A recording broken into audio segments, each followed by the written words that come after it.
अस्सलाम वालेकुम वरहमतुल्लाहि वबरकातुहू। गुज़िश्ता कई दिनों से मालेगांव शहर में एक मसला शुरू था। उस मसले के तहत बहुत सारे तनाज़ात मालेगांव शहर में पैदा हुए, जिसकी वजह से बहुत ज्यादा मामलात बढ़ चुके थे। हम लोगों ने कल्लुकुट्टी दरगाह के ऊपर एक मीटिंग की थी।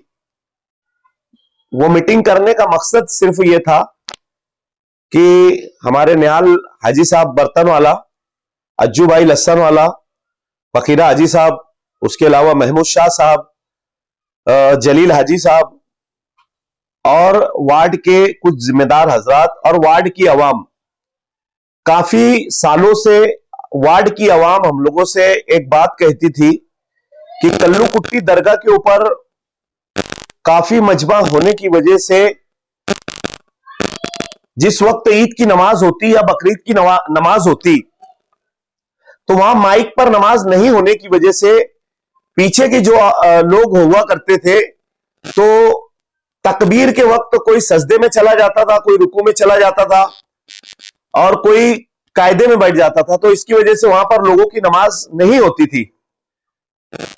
अवाम इसको लेकर बहुत कश्मकश में रहती थी और ज्यादातर तो अभी ये होने लगा था कि वही वार्ड के लोग दूसरी ईदगाहों के ऊपर जाकर नमाज पढ़ना शुरू कर दिए थे। तो इस मर्तबा जैसे कि हमारे कॉर्पोरेटर निहाल हाजी साहब, अज्जू भाई लस्सन वाला, महमूद शाह साहब, फकीरा हाजी साहब और जलील हाजी साहब और वार्ड के दूसरे कॉर्पोरेटर सलीम भाई, हम लोगों के पास उस वार्ड के लोगों ने आके कई मर्तबा शिकायत की कि यार यहाँ पर माइक के ऊपर नमाज नहीं हो रही है, तो आप बोलकर यहाँ के जिम्मेदारान को आप बोलकर वहां पर माइक में नमाज करवाओ।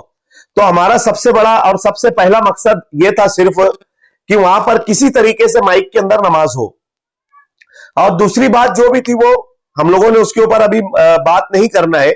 और तीसरी बात यह थी कि हम लोगों को उस वक्त तो बोला गया था कि यार आप लोग माइक के ऊपर जो नमाज की बात लाए हो हम लोगों के पास, तो साथ साथ में एक चीज ये भी करो कि 2 महीना पहले ऑल इंडिया सुन्नी जमीयतुल उलमा के लोगों ने वहां के जो मुफ्ती साहब थे, तो मुफ्ती साहब को उन लोगों ने रिजाइन का मतलब लेटर दिया था कि उनकी जो सदारत थी उससे उन लोगों ने बर्खास्त का हम लोगों को लेटर बताया था कि यार निहाल हाजी साहब को, महमूद शाह साहब को और अज्जू भाई को और हम लोगों को कि यार ये हम लोगों ने उनको 2 महीना पहले वहां से बर्खास्त कर दिया है। किसी तरीके से उनका मामला यह था कि यार अभी मुफ्ती साहब वहां पर नमाज ना पढ़ाए, तो ये चीज आप लोग उसके अंदर शामिल करके ये भी चीज आप लोग उसको उनको बता दो। तो ये चीज हम लोगों को वहां पर बोली गई। हम लोगों ने और खास तौर से निहाल हाजी साहब बर्तन वाला ने जो वहां पर बोला था कि यार हमको मुफ्ती साहब वहां पर नहीं चलेंगे, तो ये इनकी जबान नहीं थी, ये उनके जुमले नहीं थे। हमको बाकायदा लिख कर दिया गया था कि यार आप किसी तरीके से इसको पढ़ देना और पढ़ के ये चीज ऐसे ही है ना हाजी साहब कि ये चीज आप लोग बता देना कि यार अब हम लोग मुफ्ती साहब काफी सालों से यहां नमाज पढ़ा रहे, तो ये हमको चलेंगे नहीं। तो हाजी साहब ने ये चीज वहां पर कर दी। तो इसकी वजह से बहुत सारे तनाजात पैदा हो गए, सुन्नियत के अंदर बहुत सारे मामलात आ गए। अब ये आने के बाद ये मामला कहीं ना कहीं पुलिस स्टेशन तक चला गया, एसपी साहब तक चला गया, डीवाईएसपी ऑफिस तक चला गया। अब इसके अंदर हम लोग भी बहुत सारे, हम भी नहीं चाहते थे कि यार मामलात बढ़े और मामलात ये यहीं के यहीं खत्म हो जाए, क्योंकि बहुत सारे तनाजात मालेगांव शहर में पहले से शुरू है। तो हम लोग भी, और अल्हम्दुलिल्लाह उस वक्त हमको हाजी अब्दुल मजीद बखार वाले साहब से हम लोग टच हुए और जो सामने वाले थे वो भी हाजी अब्दुल मजीद साहब से टच हुए। पुलिस स्टेशन में मामला गया, एसपी साहब के पास मामला गया, वहां पर भी बोला गया कि यार जिस वक्त हाजी साहब अगर इसके अंदर दखल लेंगे, हाजी अब्दुल मजीद बखार वाला साहब, तो हो सकता है कि ये मामला खत्म हो जाएंगे। वो लोग भी हाजी अब्दुल मजीद साहब के पास आए, हम लोग भी हाजी अब्दुल मजीद साहब के पास आए और हाजी साहब ने और मालेगांव शहर के एडिशनल एसपी साहब ने इसके अंदर दखल ली और कहीं ना कहीं दोनों पार्टी को बैठाकर उन्होंने समझाया और समझाने के बाद ये कहा कि कल्लुकुट्टी दरगाह के ऊपर 35 से 40 सालों से मुफ्ती साहब नमाज पढ़ा रहे हैं, तो ये मुफ्ती साहब की आखिरी नमाज रहेगी। आप लोग मुफ्ती साहब को इस वक्त नमाज पढ़ा लेने दो। मुफ्ती साहब का यह आखिरी साल रहेगा, वहां से अच्छी से उनकी अलविदाई तकरीब कर देंगे और करने के बाद इंशाल्लाह जो फिर कमेटी के जिम्मेदारान जैसे हाजी अब्दुल मजीद साहब और शहर के लोग जो चाहेंगे उसके तर्ज के ऊपर फिर वहां पे नया इमाम लगाया जाएगा। तो हम लोगों का जो मामला था माइक की नमाज पढ़ाने का, तो अल्हम्दुलिल्लाह हाजी साहब ने उसके ऊपर हामी भरे और कहा कि यार वार्ड के जिम्मेदारान और कारपोरेटर हजरात और जो जिम्मेदार लोग हैं ये जैसा चाहते वैसे ही होगा और माइक के ऊपर वहां पर नमाज पढ़ाई जाएगी। तो हम लोगों ने उसके ऊपर एग्री किया और हाजी साहब की बात रखते हुए हम लोगों ने कहा कि अल्लाह का शुक्र है हाजी साहब ने जो माइक के मामलात थे उसको खत्म कर दिए और इमाम के जो मामलात थे अब वो लोग जो जिम्मेदार है शहर के वो लोग देखेंगे। तो हमारा जो मसला माइक का था वो खत्म हो गया है। तो हम लोग हाजी साहब का तहे दिल से शुक्रिया अदा करते हैं और एडिशनल एसपी साहब का तहे दिल से शुक्रिया अदा करते हैं और उसके अलावा डीवाईएसपी साहब का तहे दिल से शुक्रिया अदा करते हैं कि उन्होंने ये मामले को बहुत ही अच्छे तरीके से खत्म किया। हम बोले तो हमारी तरफ से कुछ भी ऐसी बात नहीं हुई थी, लेकिन अगर इसकी वजह से किसी की दिल आजारी हुई तो हम माजरत खाए हाजी साहब के कहने के ऊपर हम लोग उनसे माजरत चाहते। अगर किसी का दिल हम लोगों की वजह से दुखा है तो हम लोग माजरत चाहते और हाजी साहब का तहे दिल से शुक्रिया अदा करते कि उन्होंने मालेगांव शहर में एक बहुत ही बड़ा झगड़ा मतलब परवान चढ़ने वाला था उसको हाजी साहब ने खत्म किया। अल्लाह पाक हमारे हाजी अब्दुल मजीद साहब बखार वाले को जज़ाए खैर दे और इसी तरीके से वो सुन्नियत के ऊपर मतलब गामजन रहे और सुन्नियत के मामलात को हल करते रहे। शुक्रिया। अस्सलाम वालेकुम वरहमतुल्लाहि वबरकातुहू। अस्सलाम वालेकुम। सबसे पहले मैं ईद की पुरखुलूस मुबारकबाद पूरे आलम इस्लाम को और मालेगांव शहरियान को मेरी तरफ से और मेरी पार्टी इस्लाम पार्टी की तरफ से मुबारकबाद देता हूं और दुआ करता हूं कि अल्लाह से कि हमारा जो त्यौहार का अय्याम है अमन और अमान से गुजर जाए, कोई हादसा ना हो, कोई बात ना हो। अभी हम लोग बैठे मजीद हाजी साहब के साथ में इसलिए कि जो गुस्ता जुमा कल्लुकुट्टी दरगाह को लेकर और ईदगाह को लेकर जो मामला हुआ, जो मसला हुआ, तो शहर में एक माहौल बन गया ऐसा। मैं उधर का कॉरपोरेटर हूँ, उधर के जो भी मसले मसाइल रहते हमारे पास आते हैं। अज्जू भाई है, सलीम भाई है, सलीम अनवर साहब है, जलील हाजी है, इससे पहले सलीम भाई टैक्सी वाले थे। 17 से 22 तक भी मैं उधर कारपोरेटर रहा हूँ। बहुत सारे मसले हल किए हमने। अभी हमारे महमूद भाई है, सबसे पहले तो हमने वहां एक काम ये किए थे कि मोहर्रम में जो खुरापात होते थे वो इतने ज्यादा बढ़ गए थे कि हमारी माँ बहनों को वहां पर चलना दुश्वार होता था और महल्ले के लोगों को इतनी उड़ान पट होती थी। हमने सबसे पहला कदम वो उठाया था कि ये खुरापात यहाँ से खत्म किया जाए। हमारे महमूद भाई, शफीक भाई, हम लोगों ने उस चीज पे मेहनत की और अल्हम्दुलिल्लाह हम लोग उसमें कामयाब भी हुए। मैं कोई वहां का ट्रस्ट नहीं है, मैं कोई वहां का जिम्मेदार नहीं है, दरगाह का बोलो या मस्जिद का बोलो, किसी भी मस्जिद का मैं जिम्मेदार नहीं है। लेकिन मुझे 17 में भी मेरे वार्ड के लोगों ने जिम्मेदारी दी थी, अगर कोई गलत काम होता है, कहीं नशे का धंधा होता है, कहीं कुछ होता है, तो जहां तक हमारी जात से हमारे समाज को नुकसान ना हो वो काम करने की हम लोग कोशिश करते हैं। हम 100% तो नहीं उसको खत्म कर सकते हैं, लेकिन जितना हो सके हमसे खत्म करते हैं और अल्हम्दुलिल्लाह हमने किए भी है। तो यही चीज को लेकर हमारे वार्ड के लोग आए थे कि भाई यहाँ पर नमाज में खलल पैदा होता है। सब इतनी सारी चीज कल्लुकुट्टी दरगाह पे आप लोगों ने की है, जहाँ पे गांजा बिकता था वो खत्म किए आप लोगों ने, तो ये चीज भी अब इतना कर दो कि माइक में नमाज पढ़ाई जाए।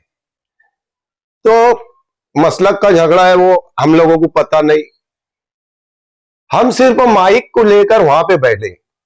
लेकिन मुझे तो ये भी नहीं पता था, अभी मालूम पड़ा कि मजीद हाजी साहब भी ट्रस्ट है वहां पर, अखिल क्रांति ट्रस्ट है, और कौन कौन ऐसे 4-5 लोगों का मेरे सामने नाम आया। पहली बार मैं उनको देखा। देखने के बाद ना वहां पर जब हम बैठे तो वही ट्रस्ट लोग मेरे को वो जो पेपर में बताया, पेपर है मेरे पास जो आया है, वो पेपर बताया वही लोग दिए। कुफरों का फतवा बोले इमाम साहब दे देते हैं, उनके खिलाफ भी बोल दो कि इमाम साहब नहीं चलेंगे यहाँ। मैं बोल दिया मेरा कोई मुफ्ती साहब से जाती झगड़ा भी नहीं है, कोई उनका मेरा ऐसा, मैं बहुत बड़ा आलिम नहीं हूँ, बहुत बड़ा आदमी भी नहीं हूँ, बस एक जज्बात की लहर में मैं बोला ये बात सही है। लेकिन मुझको पता चला कि इनमें इतने इख्तलाफात है, तो उस दिन से मैं तो एकदम अपनी खामोशी इख्तियार की। हम कैसे कम पढ़े लिखे लोग हैं, दिन अब उनकी नजर में हम कम दिन जानने वाले हैं। ऐसा लगता है कहीं ना कहीं हमको के अब हमको दिन बहुत अब पीछे, हम तो फिर जो हिसाब से वो बताते।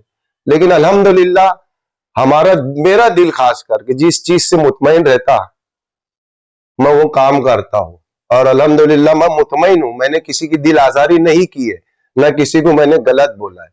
अब अगर उनको ऐसा लगता है कि मैंने मुफ्ती साहब के बारे में जो बोला है तो वो मेरी जबान नहीं थी, मुझसे बुलवाया गया है। वो बाकायदा नाम लेने का बोले नाम लेकर बोलूंगा मैं अगर बोले तो वो। और दूसरी बात ये बोलना चाहूंगा कि जैसे हाजी साहब आपने अभी बीच में पढ़कर ये सारे मसलों को हल किए, सबको मिला दिए, ईद बाद इसी तरीके से बैठकर आप जो है तो वहां के सारे झगड़े खत्म करवा दो, सब मिल के बैठ गए और मामले को खत्म कर दिया। अच्छी सी कमेटी जिम्मेदारों को वो चीज उनके हाथ में दिया जाए कि वहां पे देखभाल हो और ये सब झगड़े खत्म हो। सबसे पहले मेरी तरफ से, मेरी खानदान की तरफ से आलम इस्लाम को और खास तौर पर इस्लाम पार्टी की जानिब से आलम इस्लाम को ईद उल फित्र की पुरखुलूस मुबारकबाद।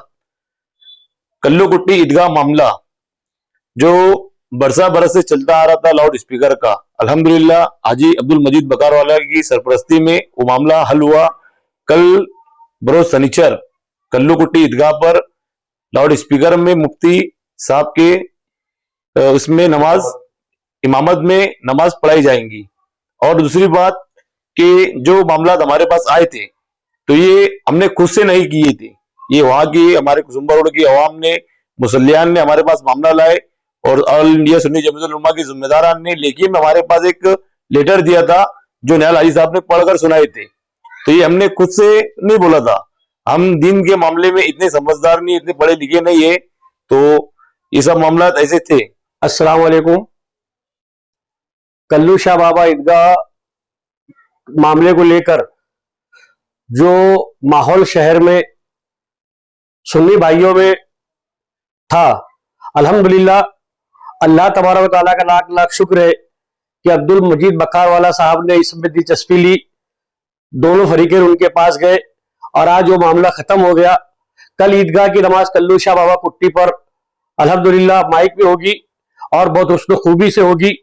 हम आपस में किसी तरीके का कहीं पर भी कोई इख्तिलाफी नहीं है, हम में सब में इत्तेहाद है और अल्लाह से दुआ है कि हम में इत्तेहाद कायम रहे और हम एक दूसरे को भाईचारगी के साथ ईद बनाए, यही बोलना है। शुक्रिया। अस्सलाम वालेकुम। उम्मत मुस्लिमा को ईद की पुरखुलूस मुबारकबाद देता हूँ और अल्लाह का शुक्र अदा करता हूँ कि अल्हम्दुलिल्लाह मेरे पास जो मसला लेकर के दोनों तीनों पार्टी जब आई थी मेरे पास, कंपाउंड से यूसुफ इलियास साहब आए, जमीयतुल उलमा सुन्नी जमीयतुल उलमा की जानिब से अकील और हरम डॉक्टर हामिद इकबाल वगैरह ये लोग भी आए थे मेरे पास। उसके बाद में फिर कल्लू कुट्टी से जो है ये चारों कारपोरेटर हजरात और ये टीम भी आई थी। उसके बाद फिर डिपार्टमेंट से भी मेरे को बुलाना था, फिर डिपार्टमेंट के कुछ लोग आए, उन्होंने भी गुजारिश की कि आई साहब आप इसमें पढ़ के जो है मसले का हल कुछ निकालो। अल्हम्दुलिल्लाह मैंने ये बात जब ऑल इंडिया सुन्नी जमीयतुल उलमा के जिम्मेदारान के पास रखी कि भाई मुफ्ती साहब की खिदमत है, ठीक है जो भी मामला उनके है, लेकिन अब ये उनकी आखिरी नमाज है तो अच्छे ढंग से इनकी गुलपोशी करके ये मामले को खत्म किया जाए। अल्हम्दुलिल्लाह मुफ्ती साहब ने भी ये बात मानी और कंपाउंड के जिम्मेदारों ने भी ये बात मानी और ये बात हमारी आपस में बैठ के तय हुआ कि भाई ठीक है मुफ्ती साहब ही नमाज पढ़ाएंगे और इनकी आखिरी नमाज रहेंगी। और लाउड स्पीकर के ऊपर नमाज का जो मसला ये लोग लेकर के मेरे पास आए थे कल्लू कुट्टी से, वो भी अल्हम्दुलिल्लाह ये लोगों ने मेरी बात रखी ऑल इंडिया सुन्नी जमीयतुल उलमा वालों ने, और इस पे उन्होंने ये रास्ता निकाला कि भाई एक नमाज जो है लाउड स्पीकर पे होगी और दूसरी जमात जब होगी तो बगैर लाउड स्पीकर के होगी। तो इसमें ये मसले का हल ऐसा निकला कि भाई जो लाउड स्पीकर पे पढ़ना चाहते हैं वो लाउड स्पीकर पे पढ़ ले और जो बगैर लाउड स्पीकर पे पढ़ना चाहते हैं वो भी महरूम ना रहे, उनकी भी नमाज ईदगाह पर हो जाए। अल्हम्दुलिल्लाह अल्लाह ताला ने एक अच्छा रास्ता निकाल दिया और अच्छे ढंग से ये मामला जो है हल हो गए।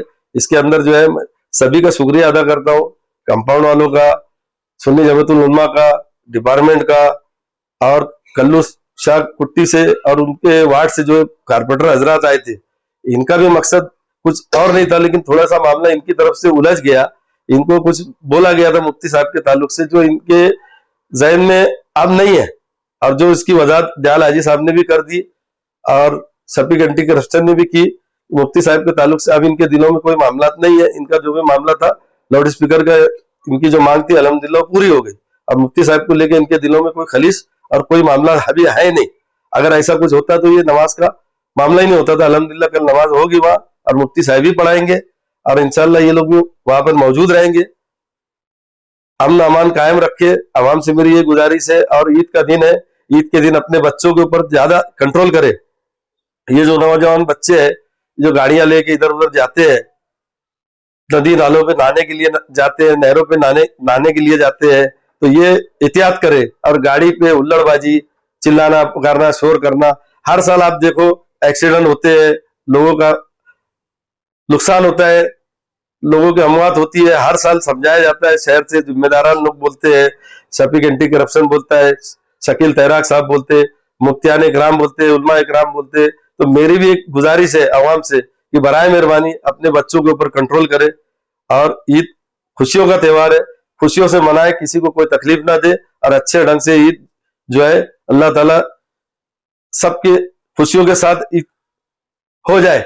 और नमाजों में भी वापस लौटते टाइम कोई हुल्लड़बाजी, चिल्ला पुकार, लश्कर वाली ईदगाह से जब वापस होते हैं या जो भी ईदगाह से अपन वापस होते हैं, तो अपने को खामोशी से, जैसे जाते हैं वैसे खामोशी से वापस आना चाहिए।